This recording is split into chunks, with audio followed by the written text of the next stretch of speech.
Jake Morrison had been riding for 3 days straight through the Arizona Territory.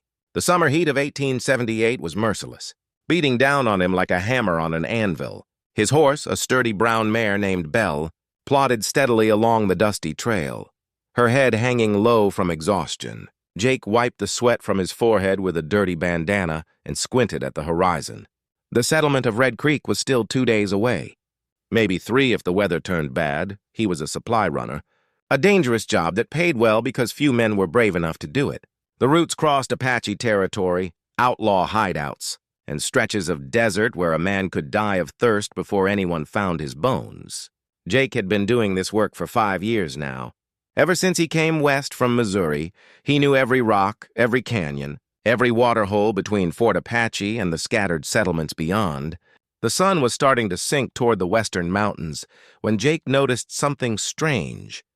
The trail ahead looked different somehow. He couldn't quite put his finger on what bothered him, but his instincts were screaming at him to be careful. Those instincts had saved his life more than once. He slowed Belle to a walk and rested his hand on the grip of his Colt revolver.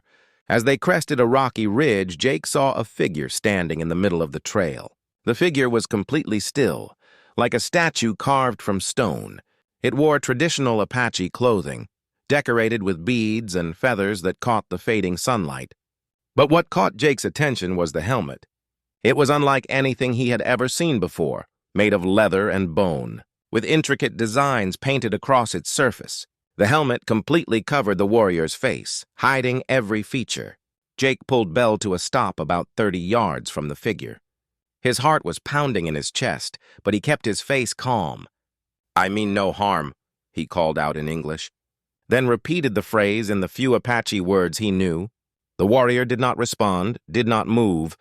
It was like calling out to a ghost. The silence stretched between them, heavy and thick. Jake could hear Belle's breathing, the creak of leather saddle, the whisper of wind through the sagebrush. Nothing else. The warrior seemed to be waiting for something.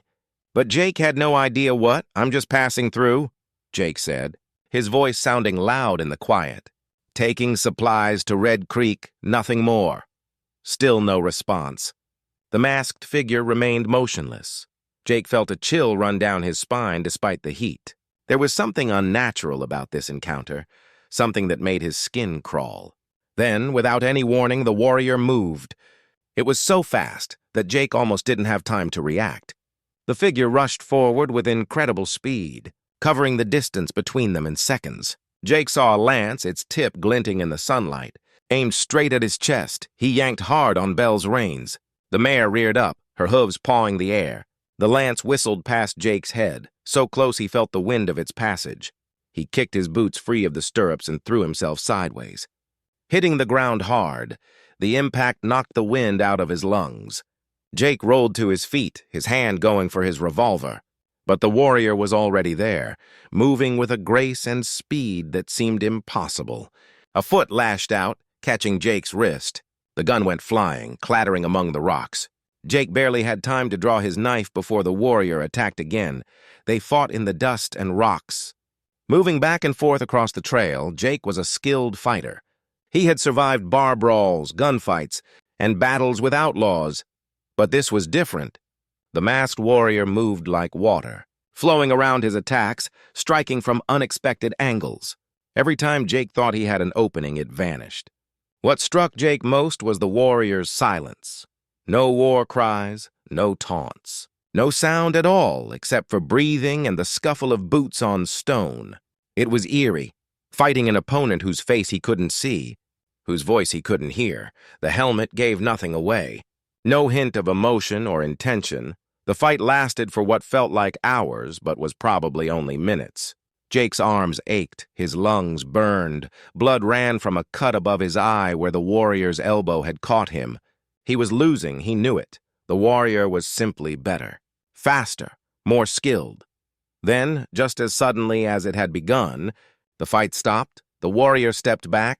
Lowering the lance, Jake stood there, gasping for breath, his knife raised, waiting for the next attack, but it didn't come.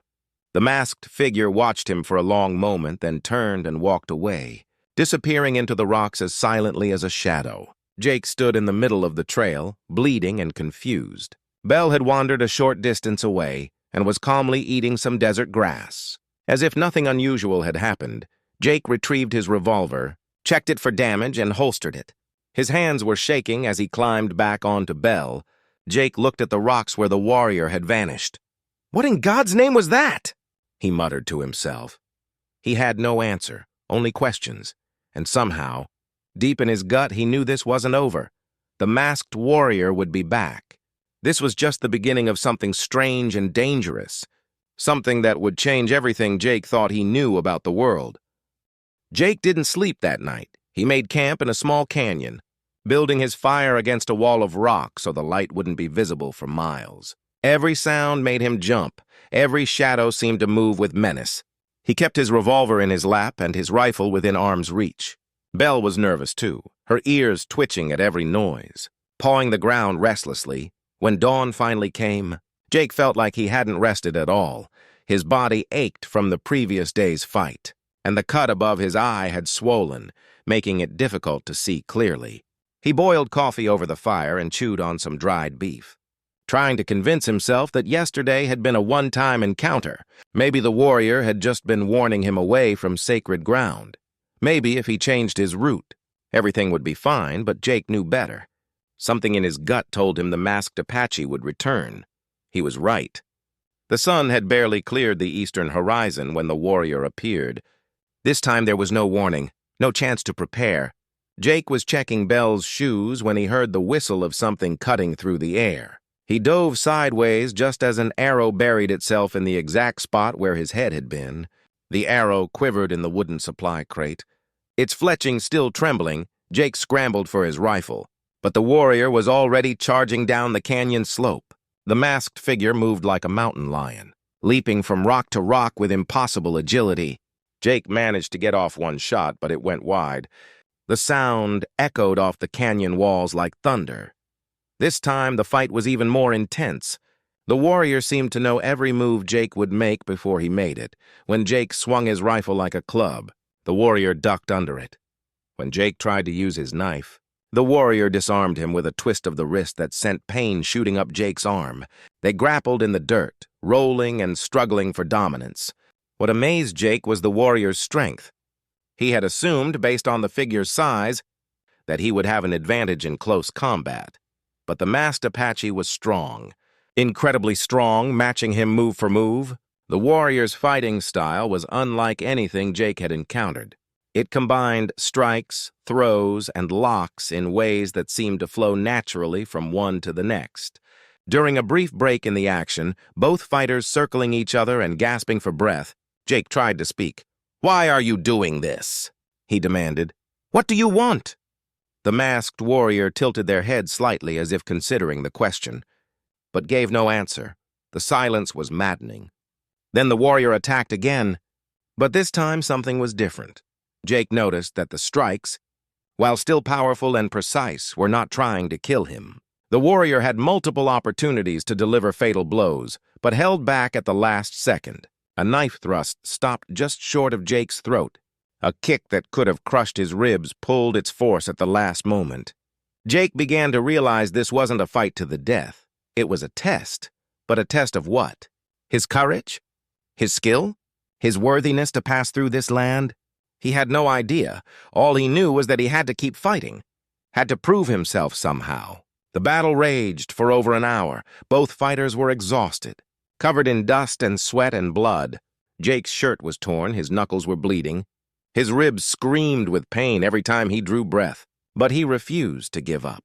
He had never backed down from a fight in his life, and he wasn't about to start now. Finally, as the sun climbed higher in the sky, the warrior stepped back once again. The masked figure stood there, breathing hard. Studying Jake with invisible eyes, Jake could feel the weight of that hidden gaze, could sense the warrior evaluating him, judging him then, to Jake's complete surprise. The warrior nodded. It was a small gesture, barely noticeable, but it was there. A nod of acknowledgement, maybe even respect. Before Jake could react or say anything, the warrior turned and disappeared into the rocks, moving so quickly and quietly that it seemed like magic. Jake collapsed onto a boulder, his legs shaking too much to hold him up anymore. He looked at his hands and saw they were trembling. Belle wandered over and nuzzled his shoulder as if trying to comfort him. "I'm all right, girl," Jake whispered. Though he wasn't sure if that was true, as he gathered his scattered supplies and prepared to continue his journey, Jake noticed something strange. The warrior had taken nothing, hadn't stolen from his supplies, hadn't harmed Belle. This wasn't about robbery or revenge. This was about something else entirely, something Jake couldn't quite understand. Over the next 3 days, the pattern repeated itself. The masked warrior would appear at dawn or dusk, always when Jake least expected it. They would fight, sometimes for minutes. Sometimes for over an hour. The warrior never spoke, never removed the mysterious helmet, never explained the purpose of these encounters. But with each battle, Jake began to notice things. The way the warrior moved had a certain rhythm to it, a pattern that spoke of years of dedicated training. The strikes were not random but carefully calculated. Teaching Jake even as they tested him, he found himself learning, adapting, becoming a better fighter.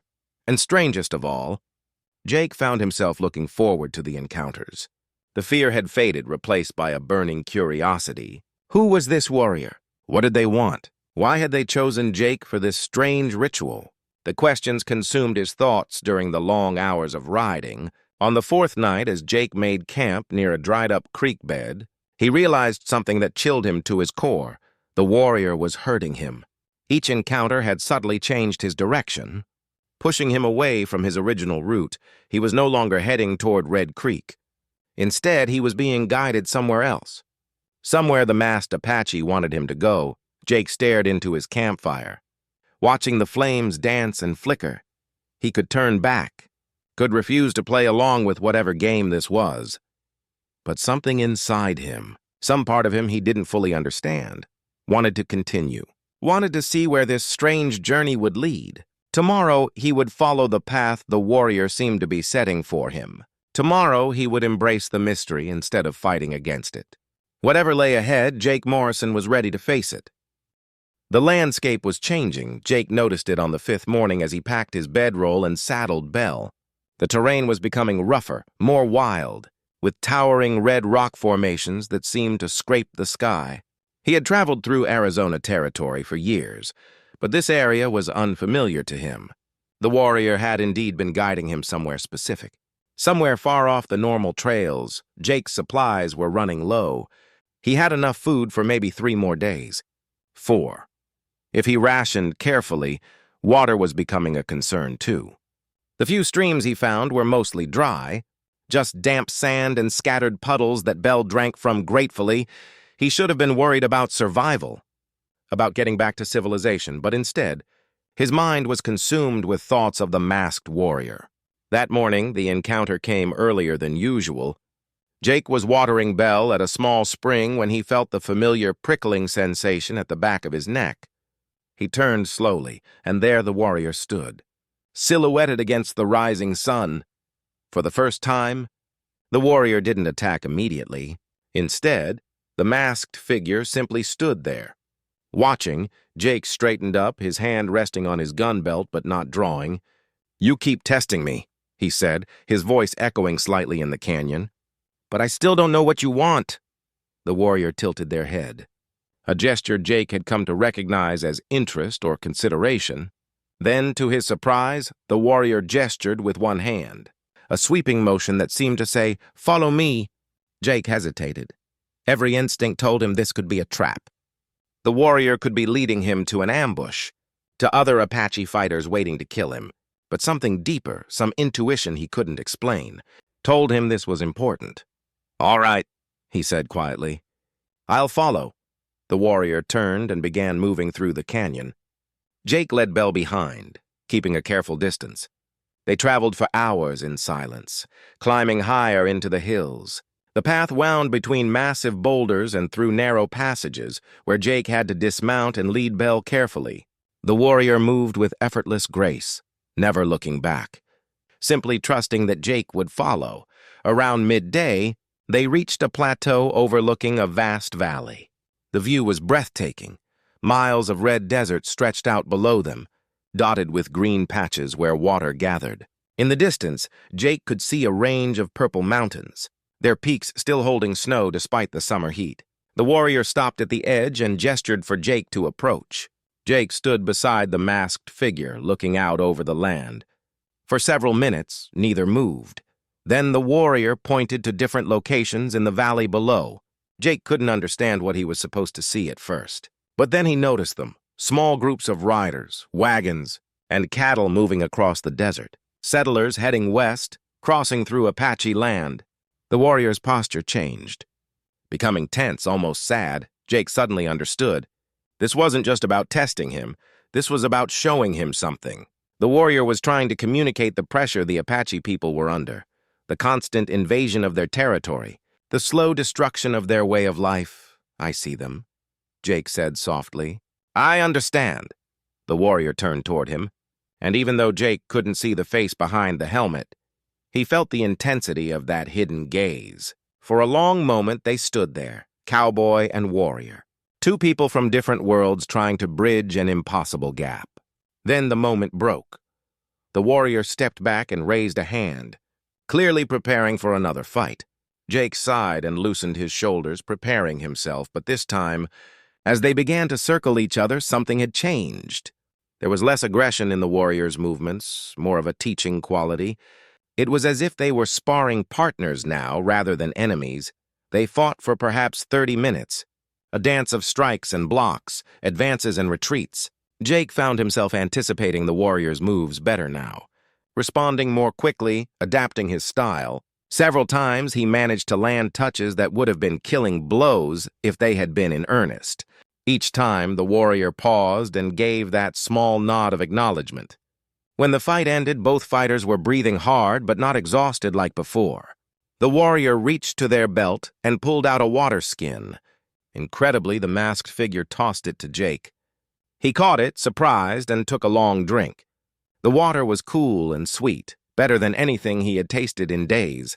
He offered it back, but the warrior waved him off, indicating he should keep it. "Thank you," Jake said. Genuinely moved by the gesture, the warrior nodded again, then pointed back the way they had come. The message was clear. Jake should make camp, rest. The warrior would return that evening as Jake sat by his fire. He heard sounds in the rocks above his camp. At first he reached for his gun, but then he realized the warrior was up there, watching over him, protecting him. The realization was stunning. This mysterious Apache fighter was making sure he was safe through the night. Jake lay back on his bedroll, staring up at the stars. Nothing about this situation made sense according to everything he thought he knew. Apache warriors were supposed to be enemies, dangers to avoid. But this warrior had become something else. A teacher, a guide, maybe even, in some strange way, a friend. Sleep came easier that night than it had in days. Jake dreamed of desert winds and ancient stories, of two worlds colliding and somehow finding common ground. When he woke at dawn, there was food beside his fire, dried meat and some kind of bread made from ground seeds. The warrior had left it during the night. Jake ate slowly, savoring each bite. Belle munched on some desert grass nearby, content and peaceful. The morning sun painted the rocks in shades of gold and orange. It was beautiful, this harsh land, unforgiving but magnificent. The warrior appeared as Jake was finishing his meal. This time there was no fight. Instead, the masked figure simply gestured again. "Follow!" They were going deeper into the mystery, closer to whatever truth lay at the heart of these strange encounters. Jake stood, checked his guns out of habit, and nodded. "Lead on," he said. "I'm ready for whatever comes next." And so they continued. Cowboy and warrior, moving together through the ancient land, bound by something neither of them fully understood, but both were beginning to respect.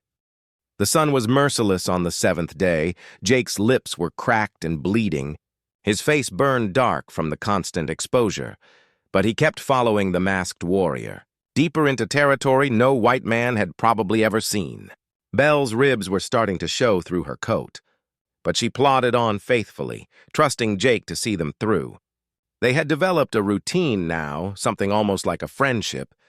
Though neither would have called it that, each morning the warrior would appear. They would share water and sometimes food. Then they would fight, not to hurt, but to learn. The battles had become a language between them, a way of communicating when words failed. Jake was getting better, much better. His movements were sharper, his reactions faster. He had learned to read the warrior's body language, to predict attacks based on subtle shifts in weight and balance. Several times now he had actually managed to disarm his opponent. Though the warrior always recovered quickly, what fascinated Jake most was how the warrior fought differently each day. Sometimes the style was aggressive and direct, all power and force. Other times it was defensive and flowing, redirecting Jake's energy rather than meeting it head-on. The warrior was teaching him every fighting technique the Apache knew, showing him secrets that probably no outsider had ever learned. On this particular morning, something unexpected happened. Jake and the warrior were engaged in their daily combat when Jake's boot caught on a loose rock. He stumbled, falling hard onto his back. His head cracking against a stone, stars exploded across his vision, and for a moment everything went dark. When his vision cleared, he saw the warrior standing over him, lance raised. The point was positioned directly above Jake's throat. One thrust and it would be over. Jake lay there, gasping, unable to move, waiting for death. But it didn't come.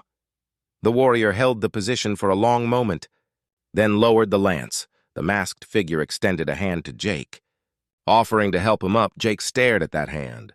Stunned, an Apache warrior, someone who by all rights should be his enemy, was helping him. He reached up and grasped the offered hand. The warrior pulled him to his feet with surprising strength. Jake touched the back of his head and felt blood. It wasn't serious, just a cut, but it hurt like blazes.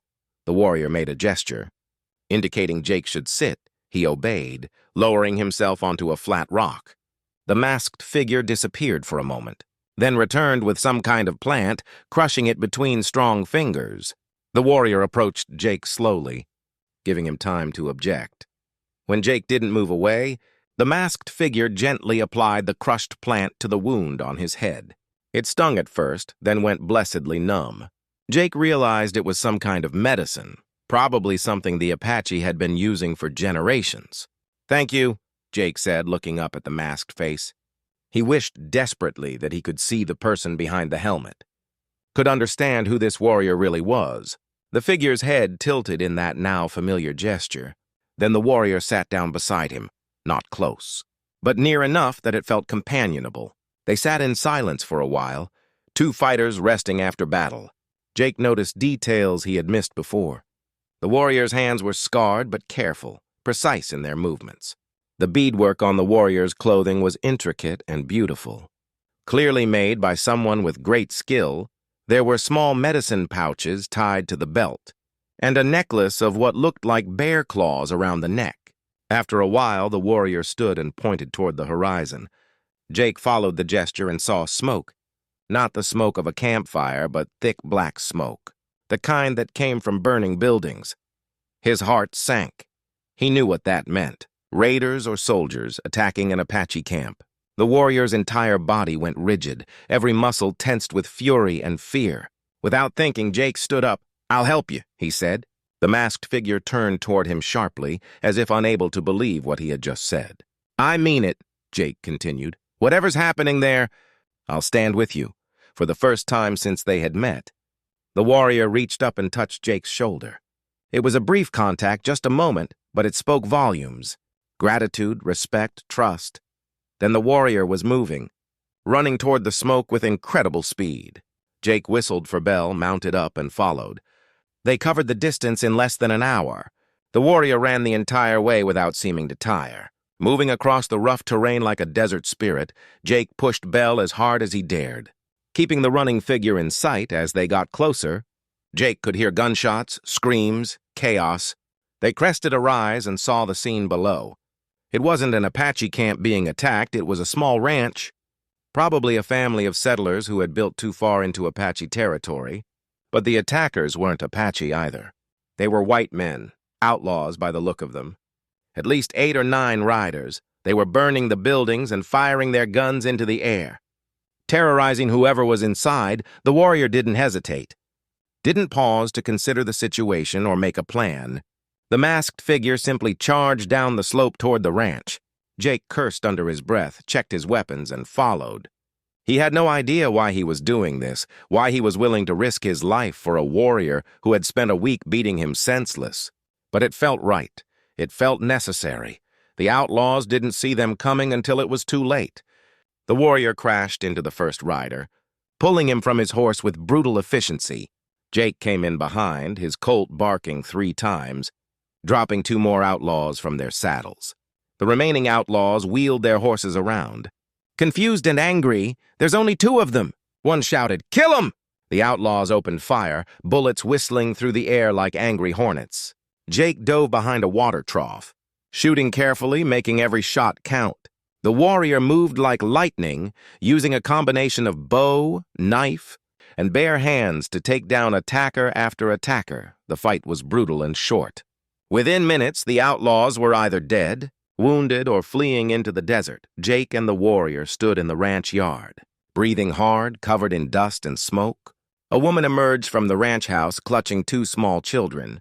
She stared at them with wide, terrified eyes. "It's all right," Jake called out, holstering his gun. "We're not here to hurt you." The woman looked from Jake to the masked warrior and back again, clearly not understanding what she was seeing. Jake didn't blame her. He barely understood it himself. The warrior looked at Jake, and even through the helmet, he could feel approval radiating from that hidden gaze. They had fought together. They had saved lives together. Something had fundamentally changed between them.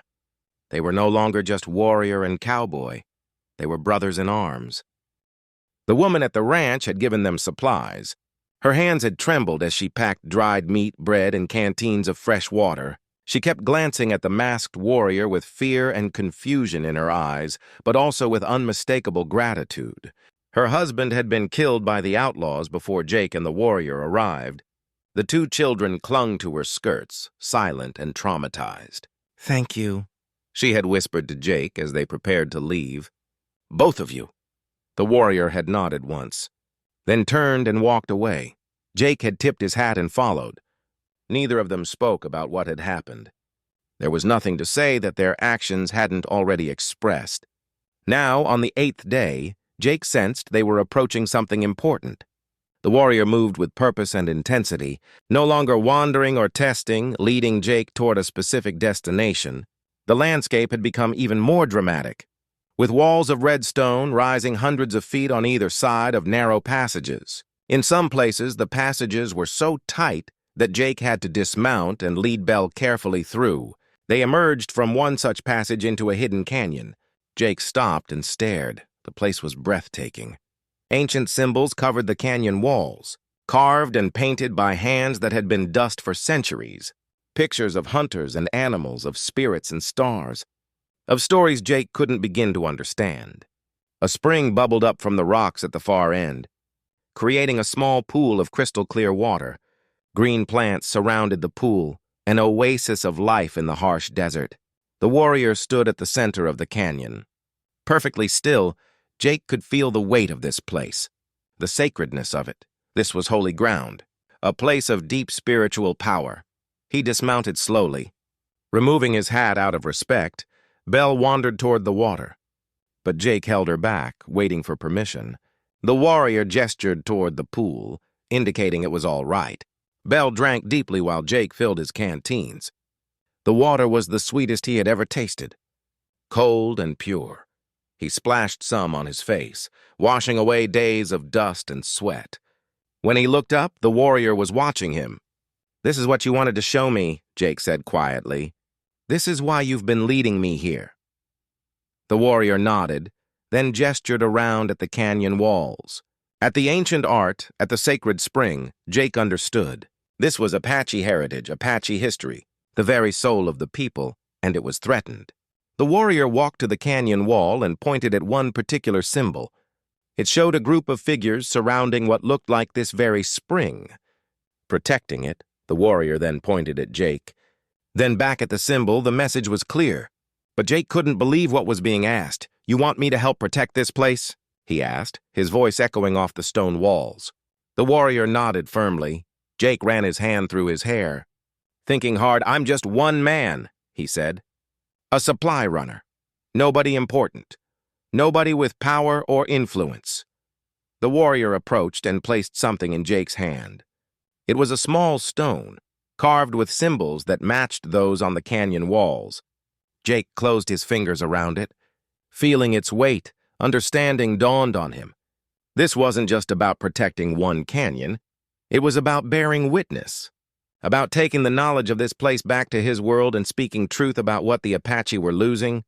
"I understand," Jake said, tucking the stone carefully into his pocket.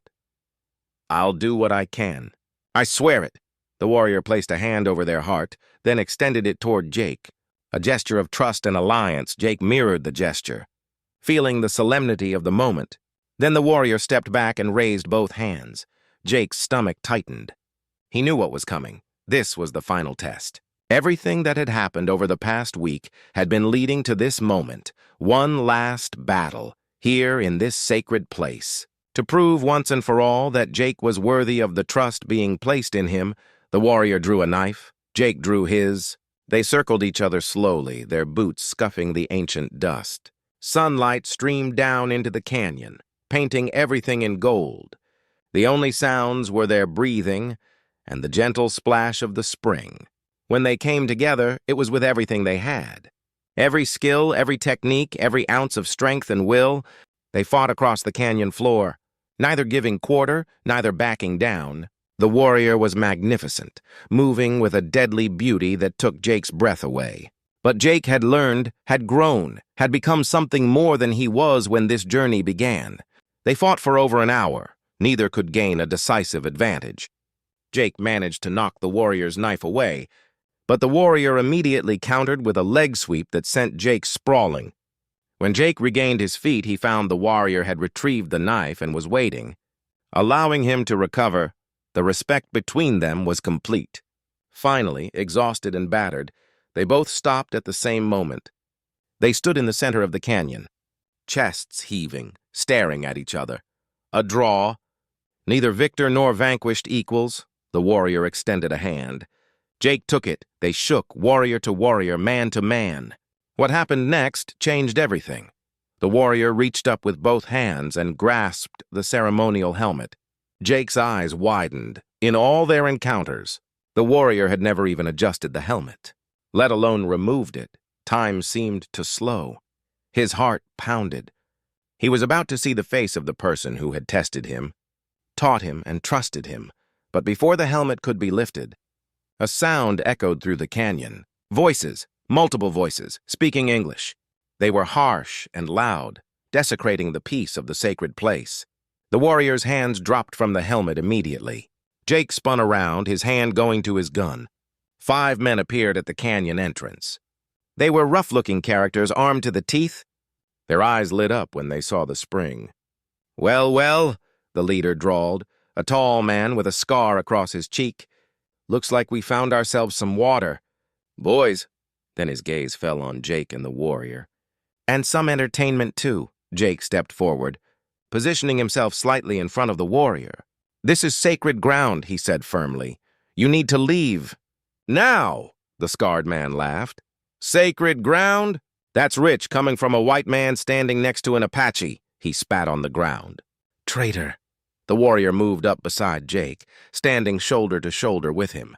The 5 intruders spread out, hands hovering near their weapons. The tension was thick enough to cut with a knife. Jake knew this was going to end in violence. There was no way around it. "Last chance," Jake said quietly. "Right away. Live to see another day." The scarred man's response was to draw his gun, and then the canyon exploded into chaos. Jake's gun cleared leather in a heartbeat. His first shot took the scarred leader in the shoulder. Spinning him around, the warrior moved like a striking snake. Throwing a knife that buried itself in the gun hand of the second attacker, the man screamed and dropped his weapon. Clutching his bleeding hand, the remaining 3 men opened fire. Bullets ricocheted off the canyon walls, creating a deadly chorus of whining metal and splintering rock. Jake dove behind a boulder, rolling and coming up firing. He dropped one man with a shot to the leg. Sending him sprawling, the warrior had vanished, seemingly disappeared into thin air. Then Jake saw movement above. The warrior had scaled the canyon wall with impossible speed and was now leaping from ledge to ledge like a mountain goat. One of the attackers looked up just in time to see a boot connecting with his face. The impact sent him crashing to the ground, unconscious before he hit the dirt. The scarred leader had recovered his gun with his other hand. Despite his wounded shoulder, he was aiming at the warrior's back. Jake didn't think, didn't hesitate. He fired. The bullet hit the man's gun, knocking it from his grip. The leader howled in pain and rage, cradling his twice-injured hand. That left two men still standing. They had taken cover behind some rocks near the canyon entrance. They were firing systematically, trying to pin Jake and the warrior down. Jake could hear them shouting to each other, coordinating their attack. These weren't just random drifters. They were experienced fighters. The warrior landed beside Jake in a crouch. For a moment, they were shoulder to shoulder behind the boulder. Jake could hear the warrior's breathing, steady despite the exertion. "We need to end this quick," Jake said. "Before they bring reinforcements," the warrior nodded and pointed to the left, then to the right, indicating they should split up and flank the attackers. Jake nodded his understanding. He counted down on his fingers. 3, 2, 1. They broke cover simultaneously.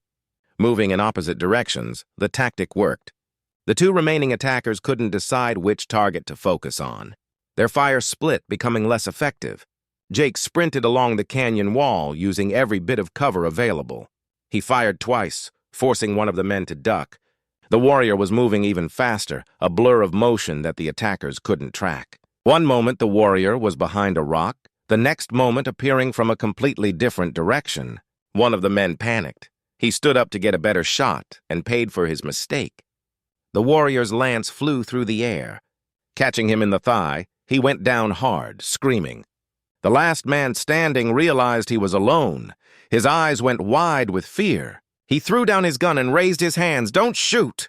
he cried. "I surrender! I surrender!" Jake kept his gun trained on him while approaching cautiously.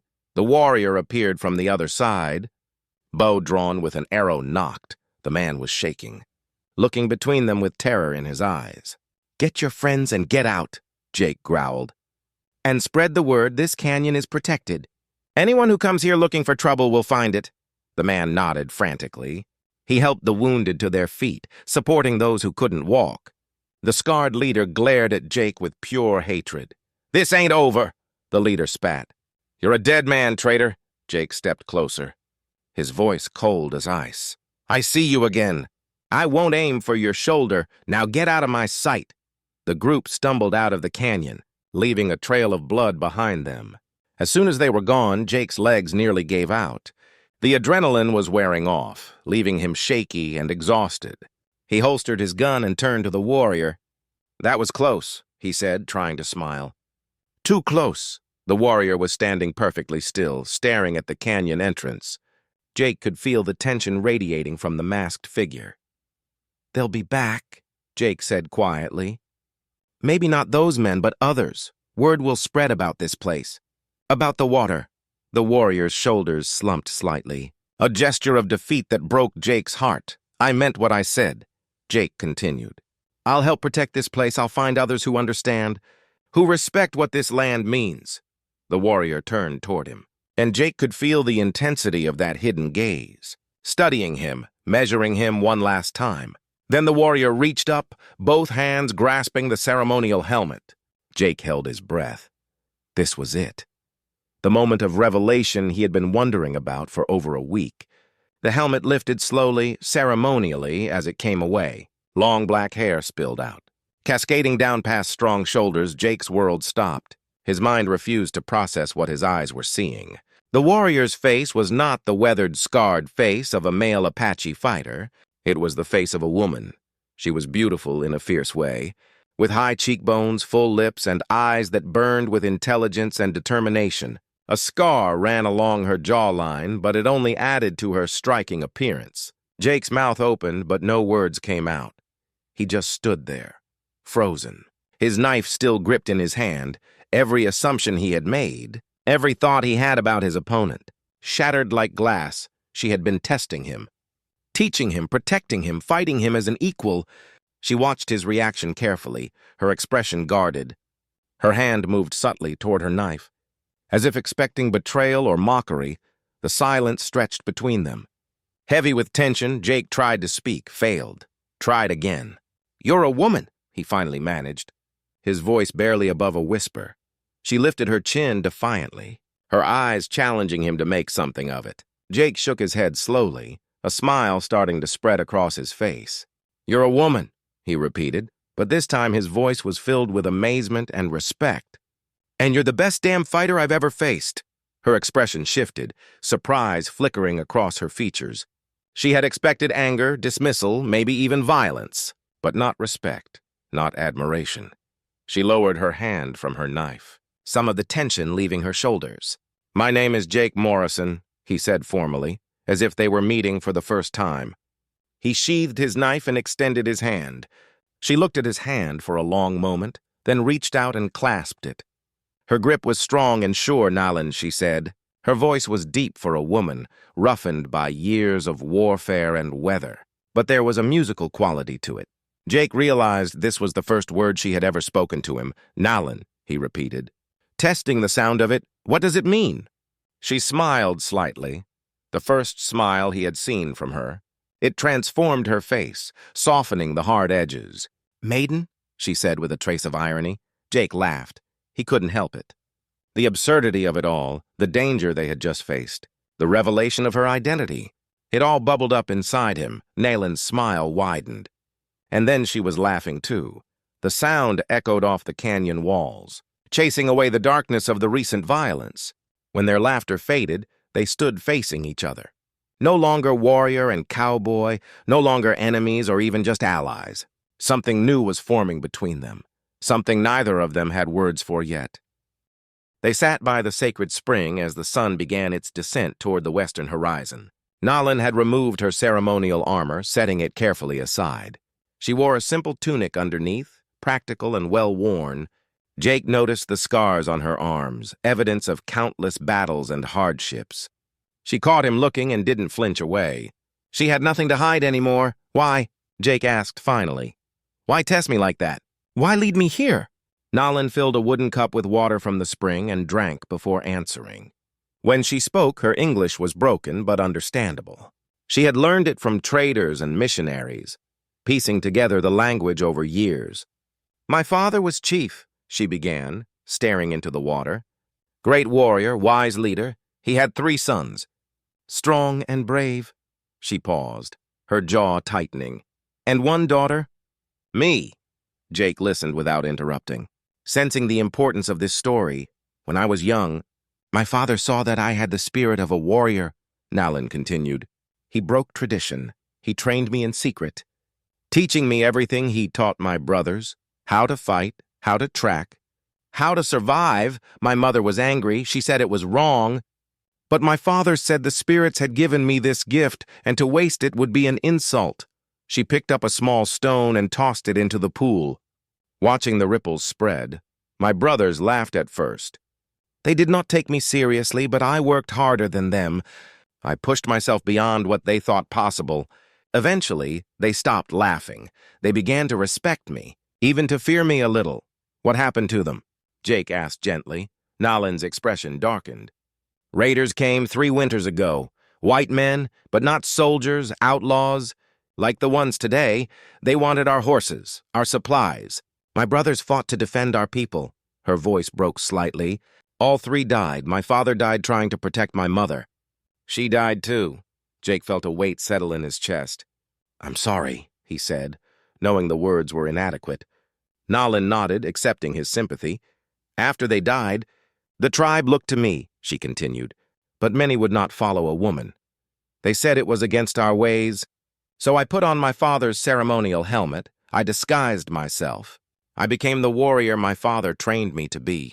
None questioned a masked fighter who never spoke.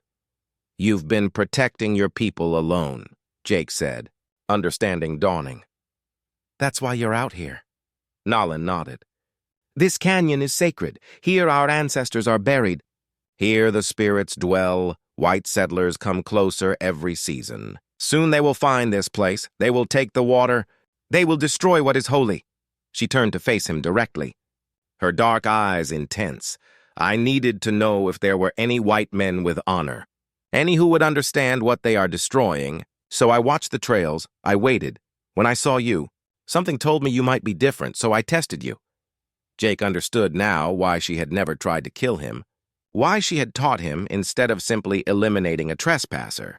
She had been evaluating him, determining if he was someone who could be trusted, someone who could bridge the gap between her world and his. The fight at the ranch, Jake said. That wasn't planned, was it? Nalin shook her head. No, I heard the gunfire. I went to see. I thought it was my people being attacked. When I saw it was settlers, I almost left. But then I saw the children. Her expression softened. Children are sacred. Apache children, white children. It does not matter, they are innocent. They must be protected. So you saved them, Jake said. And I followed you. She smiled slightly. You did not have to. You could have ridden away. Let me fight alone, but you came. You risked your life for people you did not know. That is when I decided you were worthy of the truth. They sat in comfortable silence for a while. The canyon was peaceful.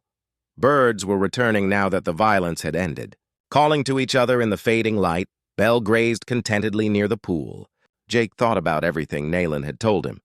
The weight of responsibility she carried, the loneliness of her burden. You said your name means maiden, Jake said after a while. That seems like a strange name for a warrior. Nalin laughed. A genuine warm sound. My mother chose it when I was born.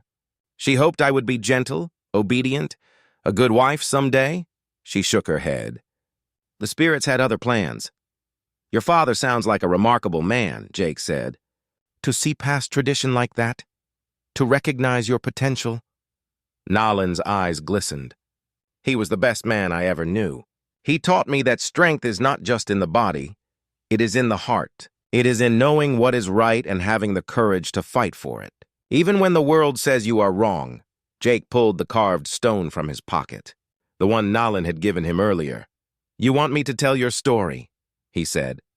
To help others understand, Nalin shook her head. I want you to do more than tell.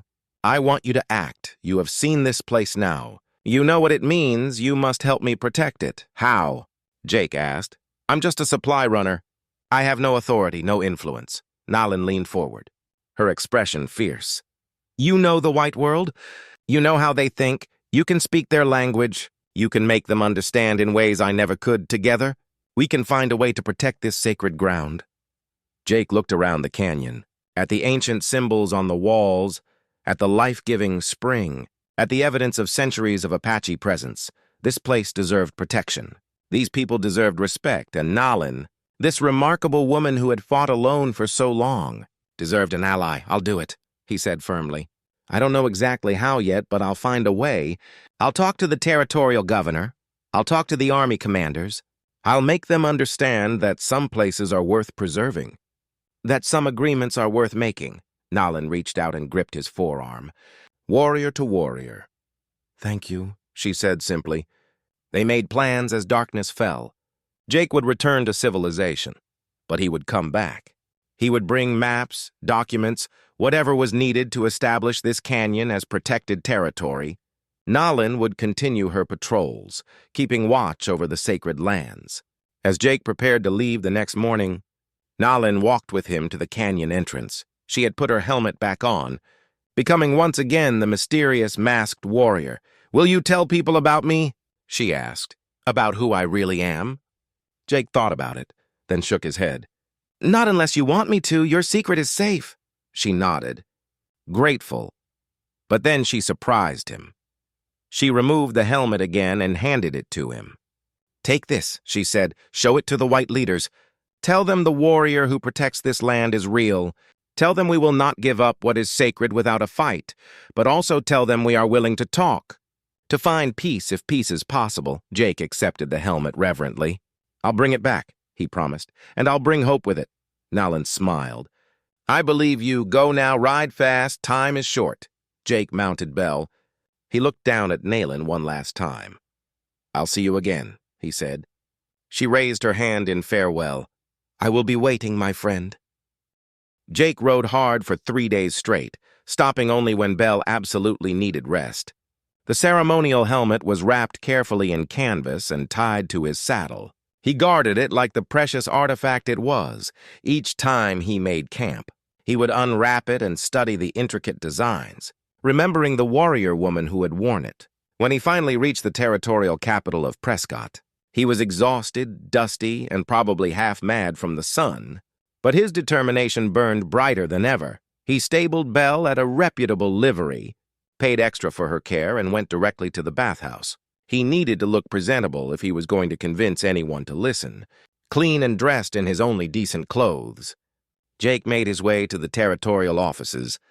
The clerk at the desk looked him up and down skeptically. "I need to speak with Governor Mitchell," Jake said firmly. "It's urgent." "About Apache relations and land protection?" The clerk smirked. "The governor is a busy man. He doesn't meet with every drifter who wanders in off the street." Jake pulled the wrapped helmet from his bag and carefully set it on the desk. "Tell him I have information that could prevent a war. Tell him I've been to places no white man has seen and come back alive. Tell him I have a proposal that could save lives on both sides." Something in Jake's tone must have convinced the clerk. He disappeared into a back office. After what felt like an eternity, he returned. "The governor will give you 10 minutes. Jake nodded. "That's all I need." Governor Samuel Mitchell was a large man with graying hair and sharp eyes that missed nothing. He sat behind a massive oak desk, his fingers steepled, studying Jake with obvious skepticism. "You have 10 minutes, he said bluntly. "Make them count." Jake unwrapped the helmet and placed it on the governor's desk. Mitchell's eyes widened. "This is authentic Apache ceremonial gear," Jake said, "worn by a warrior who has been protecting sacred lands in the Southern Territory. I've spent days with this warrior. I've fought alongside them. I've seen the places they're protecting." The governor leaned forward, intrigued despite himself. "Go on." Jake took a deep breath and began to talk. He described the hidden canyon, the sacred spring, the ancient artwork. He explained how settlers were pushing into areas that held deep spiritual significance for the Apache. He talked about Nalin, though he kept her gender secret as promised, describing her only as an honorable warrior seeking a peaceful solution. "There are white men out there who see that canyon as nothing more than a water source to claim," Jake said, his voice growing passionate. "But it's so much more than that. It's their history. Their church, their cemetery, all rolled into one. Imagine if Apache warriors started using your family graveyard as a campsite. How would you feel?" Governor Mitchell sat back in his chair, thinking hard. "What exactly are you proposing?" he asked. Jake pulled out a rough map he had drawn. "This area here," he pointed, "about 50 square miles. It contains the most sacred sites if we could establish it as a protected territory, a place where neither side builds or settles. It could be a gesture of good faith, a foundation for lasting peace." "The settlers won't like it," Mitchell said. "They want every inch of land they can claim." Jake nodded. "Some won't, but others will see the wisdom in it. War is expensive, Governor, in money and in lives. This is a chance to avoid that, to show that we can respect their culture while still expanding our territory in areas that don't hold sacred significance." The governor studied the map, his expression unreadable. Finally, he spoke. "I'll need proof. I can't just take your word for this. I need to see this place for myself. And I need to meet this warrior you speak of." Jake's heart leaped. "I can arrange that. Give me 2 weeks to make contact again. I'll set up a meeting." Mitchell stood and extended his hand. "You've got your 2 weeks, but I'm warning you, if this is some kind of trick, you'll be charged with conspiracy. Do you understand?" Jake shook his hand firmly. "I understand, and this is no trick. This is the most real thing I've ever been part of." Jake left the office feeling lighter than he had in days. It wasn't a guarantee, but it was a start. He bought supplies, rested for one night, and headed back into the territory. He needed to find Nalin and tell her about the meeting. It took him 4 days to reach the canyon. He approached cautiously, calling out so Nalin would know it was him. She appeared from the rocks, moving silently. Her face broke into a smile when she saw him. "You came back," she said. Jake dismounted and returned her smile. "I promised, didn't I?" He told her everything about his meeting with the governor. Nalin listened intently, her expression shifting from hope to concern and back again. "He wants to meet me?" she asked. Jake nodded. "He needs to see that you're real, that this place is worth protecting. I know it's a risk." Nalin paced back and forth. Thinking finally, she stopped and looked at Jake. I will meet with him, but on my terms, in my territory, and you must be there. Jake agreed immediately.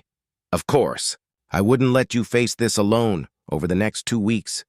They prepared. Nalin showed Jake more of the sacred sites in the area, helping him understand the full scope of what needed protection. Jake taught her more English, helping her practice the arguments she would make. They worked together, planning every detail of the meeting. When Governor Mitchell arrived with a small escort, Nalin met them at the canyon entrance. She wore her ceremonial gear, impressive and dignified. Jake stood beside her, bridging the two worlds. The meeting was tense at first. The governor's men were nervous, hands near their weapons. But Mitchell himself seemed genuinely interested. Nalin spoke with quiet authority, explaining through Jake's help when her English faltered the significance of the land. She showed Mitchell the ancient artwork, the spring, the burial sites. The governor listened, asked questions, and most importantly, he seemed to understand. This is remarkable, Mitchell finally said. I had no idea such places existed. Nalin met his eyes. Because no one asked, no one listened. You are the first white leader who has tried to understand. Mitchell nodded slowly. I can't promise everything you want, but I will fight for protection of this area. You have my word. 6 months later, the territorial legislature passed the Sacred Canyon Protection Act. It wasn't everything Nalin had hoped for. The protected area was smaller than Jake had proposed, and there were provisions that made her uncomfortable. But it was a victory, the first of its kind in the territory. Jake stayed in the region. He established himself as a liaison between the Apache and the settlers, helping to mediate disputes before they became violent. Nalin continued her patrols, but now she wasn't alone. Jake rode with her often, and gradually a few other Apache warriors joined them, men who had been skeptical of her at first, but who now saw her wisdom. Years passed. The alliance between Jake and Nalin became legendary. Stories spread throughout the territory about the cowboy and the warrior who had bridged two worlds. Some stories claimed they had married, others said they were siblings separated at birth and reunited. The truth was simpler and more profound. They were friends, partners, two people who had found common ground in the most unlikely of places. On the 10th anniversary of their first meeting, they sat together at the sacred spring, watching the sunset paint the canyon walls in shades of gold and crimson. Do you ever regret it? Jake asked, trusting me, showing me this place? Nalin shook her head. Never. You kept your promise. You helped save what matters most, Jake smiled. You taught me what courage really looks like. Not the courage to fight, but the courage to stand alone for what's right. The courage to trust when trust seems impossible. Nalin placed her hand on his shoulder. We did not do this alone. We did it together. That is the lesson. That is what others must learn. Together, we are stronger than apart. As darkness fell over the canyon, they sat in comfortable silence. The sacred spring continued its eternal song. The same water that had sustained Nalin's ancestors for countless generations. Thanks to an unlikely alliance between a cowboy and a warrior, it would continue to flow for generations to come. A testament to what was possible when two people chose understanding over hatred, cooperation over conflict, and hope over despair.